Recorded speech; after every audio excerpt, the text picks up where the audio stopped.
Hello guys, welcome back to my YouTube channel কবুতর baby. আশা করি সকলে ভালো আছেন।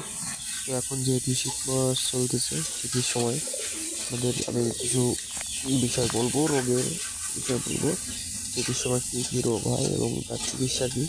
তো নতুন হলে চ্যানেলটি সাবস্ক্রাইব করবেন, আর অলরেডি যারা সাবস্ক্রাইব করে দিয়েছেন তাদেরকে জানাই অসংখ্য ধন্যবাদ।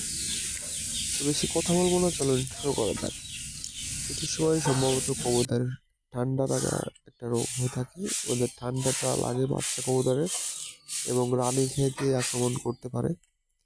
রানীক্ষেতে আক্রমণ করার জন্য আপনারা চিকিৎসকের পরামর্শ অনুযায়ী ভ্যাকসিন করাতে পারেন, অথবা একটা রানীক্ষেত ওষুধ আছে, ওইটা এনে বাজার থেকে খাইতে পারেন। তবে ভ্যাকসিন করানো এটা সব থেকে বেটার, ভালো হয়। কৃমি, পক্স ভ্যাকসিন এগুলো চিকিৎসকের পরামর্শ অনুযায়ী করলে অনেকটা ভালো হয়। আর শীতের সময় এখন ঠান্ডা তো লাগবেই। রানীক্ষেত বা ঠান্ডার ওষুধ নির্দিষ্ট চিকিৎসার পরামর্শ এনে আপনি খাওয়াইতে পারেন। তাহলে আপনার কবুতর সুস্থ সবল থাকবে, যেহেতু শীতের সময় চলতেছে, ডিম বাচ্চা বেশি করবে।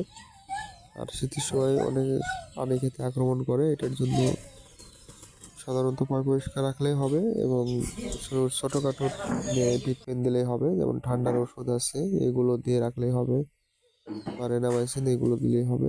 তবে রোগ অনুযায়ী চিকিৎসকের পরামর্শ অনুযায়ী ওষুধ দিলে ভালো হয়। তো এটাই ছিল আজকে ভিডিও। ভালো থাকবেন, সুস্থ থাকবেন সবাই। নতুন হলে সাবস্ক্রাইব করবেন।